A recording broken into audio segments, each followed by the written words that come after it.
BJP नहीं भुना पाई सरकार के प्रति नाराजगी या फिर सरकार से खुश है हिमाचल की जनता। कांटे की टक्कर में कांग्रेस दिख रही है आगे। अपने अपने दावों के बीच दो मंत्रियों की साख भी दांव पर। नमस्कार। प्रदेश में ही नहीं देश भर में हिमाचल की कांग्रेस सरकार की विपक्ष ने जो छवि बनाई है नगर परिषदों और निकायों के चुनाव में हो बिल्कुल इसके उल्ट गया है। यानी चुनाव के नतीजे बता रहे हैं कि एंटी इनकम्बेंसी की जो लहर बताई जा रही थी परिणाम उसके बिल्कुल भी अनुरूप नहीं है। प्रदेश भर के निकायों में बीजेपी को कांग्रेस ने न केवल कड़ी टक्कर दी बल्कि प्रदेश की राजनीति के धुरी और सबसे बड़े जिला कांगड़ा में तो विपक्ष का सूपड़ा ही साफ कर दिया। यहां बागी और पलटी मारकर बीजेपी में गए सुधीर शर्मा की साख भी खत्म होती नजर आ रही है। मंडी में भी जयराम ठाकुर के लिए अच्छी खबर नहीं कही जा सकती है क्योंकि 10 में से 9 विधानसभा सीटें जो है वो जीतने वाला मंडी रहा है।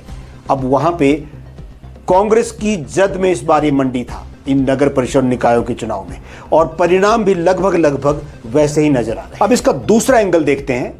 ऐसा नहीं है कि बीजेपी पीछे है और बिलासपुर, ऊना, सोलन, नालागढ़, मनाली में तो बीजेपी ने एक तरफा जीत का परचम लहराया है, लेकिन कांग्रेस सरकार को जिस प्रकार से धराशायी करने की बात विपक्ष कर रहा था वो संभव ही नहीं हो पाया है।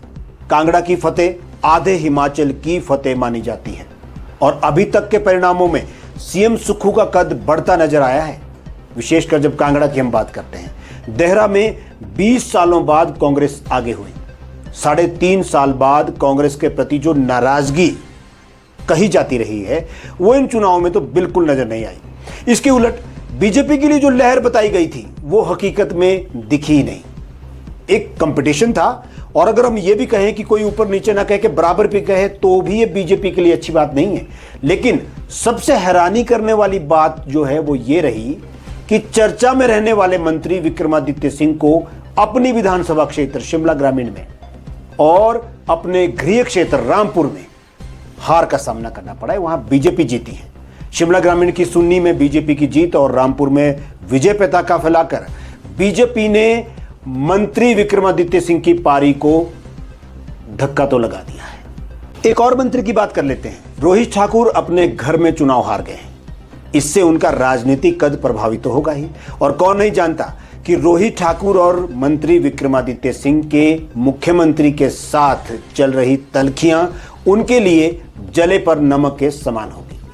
निगम के परिणाम और पंचायती राज चुनाव के बाद हालांकि तस्वीर साफ होगी जो कि 31 मई को होना है, लेकिन अभी तो विपक्ष या फिर सीधे सीधे कहेंगे कि बीजेपी के लिए ज्यादा खुश होने की वजह कुछ दिखाई नहीं दे रही है। यह विश्लेषण आपको कैसा लगा अपनी राय मैसेज में दे। तमाम खबरों के लिए आप बने रहिए टाइम्स हिमाचल के साथ और फेसबुक, इंस्टाग्राम के साथ साथ हम यूट्यूब पर भी उपलब्ध हैं।